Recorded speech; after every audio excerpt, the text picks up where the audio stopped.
ایسا ظلم ہے. آپ کہتے ہیں ہم عوام کی ریلیف کے لیے کام کر رہے ہیں. ابھی پچھلے دنوں مکیش چاولہ صاحب نے پریس کانفرنس کی اور یہ بات بھی میں عرض کر دوں کہ عوامی مزاحمت ہے کہ جس کے نتیجے میں وزیر صاحب نے اپنی پریس کانفرنس میں یہ بات کی کہ 14 اگست تک تو ہم پرانی نمبر پلیٹیں ہی چلیں گی, ہم کسی کو نہیں روکیں گے نئی نمبر پلیٹ کی بنیاد پر. یہ عوامی مزاحمت ہے, یہ عوامی جدوجہد ہے جس کے نتیجے میں یہ ظالم حکمران مجبور ہوتے ہیں, ورنہ یہ کسی طور تیار نہیں ہے کہ کراچی کے لوگوں کو ریلیف دیا جائے, سندھ کے عوام کو ریلیف دیا جائے, کسی طور تیار نہیں ہے.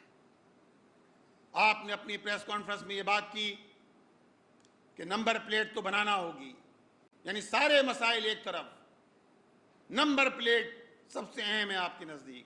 آپ لوگوں کو ریلیف دینا چاہتے ہیں, آپ فری آف کاسٹ دیجیے, نمبر پلیٹ دیجیے لوگوں کو. پہلے بھی لوگوں نے نمبر پلیٹ بنائی ہے, کچھ نہ کچھ رقم خرچ ہوئی ہے, آپ کیوں ریلیف نہیں دیتے؟ اور یہ سارا کام جس کے لیے آپ نے شور مچایا ہوا ہے کہ جدید سیکیورٹی فیچر لگایا جا رہا ہے نمبر پلیٹس کے اوپر, گاڑیوں کی اور موٹر سائیکل کی, ہمیں یہ تو بتایا جائے کہ وہ سیف سٹی پروجیکٹ, وہ پروجیکٹ ہے کہاں؟ 2011 میں وہ پروجیکٹ شروع کیا گیا تھا.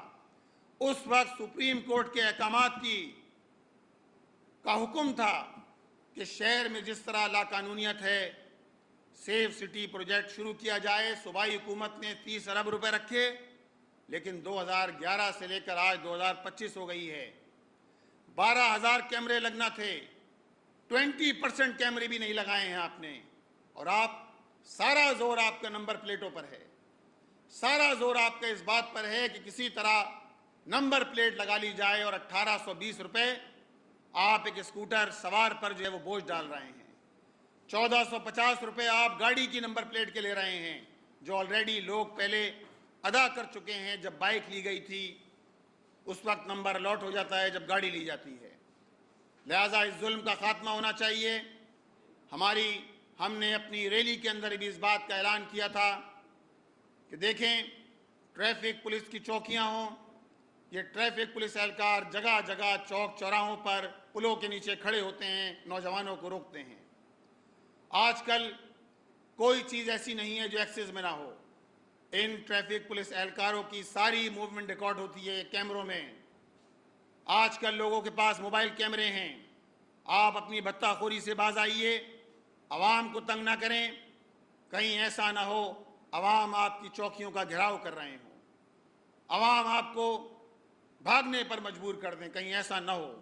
لہٰذا ہوش کے ناخن لیجئے, عوام پر ظلم بند کیجئے, نمبر پلیٹ کے نام پر دھندا بند کیجئے.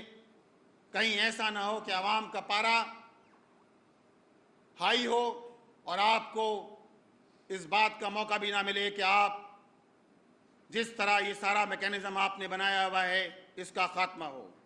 لہٰذا اس موقع پر ہم Peoples Party, M Q M اور یہ ساری جماعتیں جو اقتدار کے اندر شریک ہیں, وفاق کے اندر بھی موجود ہیں, صوبے کے اندر بھی پیپلز پارٹی کی 17 سال سے برسر اقتدار حکومت ہے, ہم ان سے مطالبہ کرتے ہیں کہ عوام پر یہ ظلم ختم کرو.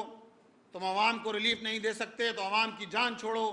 کہیں ایسا نہ ہو کہ عوام کا یہ جم غفیر جو آج پانی کے لیے پریشان ہے, بجلی کے لیے پریشان ہے, انفراسٹرکچر کے لیے پریشان ہے, یہ آپ کے ان سی ایم ہاؤس کا, گورنر ہاؤس کا گھیراؤ کرے اور آپ کو بھاگنے کا موقع بھی نہ مل سکے.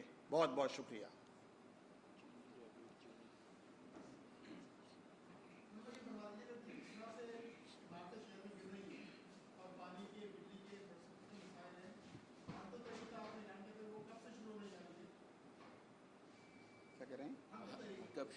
دیکھیں, ہماری تحریک تو جاری ہے. آپ نے ابھی دیکھا کہ ہم نے پچھلی اتوار کو نمبر پلیٹ کے حوالے سے جو حکومت نے اقدامات کیے ہیں, ہم نے اس کے حوالے سے شہر میں ریلی نکالی, نوجوانوں کو جمع کیا, اور الحمدللہ یہ ہماری اس ریلی, اس پوری تحریک کا ہی حصہ ہے کہ جس کے نتیجے میں حکومت جو ہے وہ یہ اعلان کرنے پر وزیر موصوف مجبور ہوئے کہ 14 اگست تک جو ہے وہ ہم نمبر پلیٹ کے مسئلے پر عوام کو ریلیف دی جائے گی. پوری بات میں نے آپ کے سامنے ابھی کی ہے. موضوع مسئلہ پانی کا ہو, مسئلہ بجلی کا ہو, ہم ہر موضوع پر الحمدللہ آواز بلند کر رہے ہیں, اور بالخصوص میں بتاتا چلوں کہ پیٹرولیم کی قیمتوں میں جو اضافہ ہوا ہے، امیر جماعت اسلامی پاکستان حافظ نعیم الرحمان صاحب کی اپیل پر آج پورے شہر میں انشاءاللہ تعالیٰ 75 سے زائد مقامات پر عوامی احتجاج ہے۔ یہ مساجد کے باہر بھی ہے، چوک اور چوراہوں پر بھی ہے، سڑکوں پر بھی ہے۔ انشاءاللہ تعالیٰ آج شہر میں 75 سے زائد مقامات پر پیٹرولیم مصنوعات، بجلی کی قیمتوں میں اضافے اور اسی طرح شوگر مافیا کے خلاف انشاءاللہ تعالیٰ احتجاج ہوگا، اور یہی ہماری حقوق کراچی تحریک ہے۔ یہی ہماری حقوق کراچی تحریک ہے کہ عوام کے ایشوز پر بات کرو، عوام کو ریلیف دلانے کے لیے کوشش کرو۔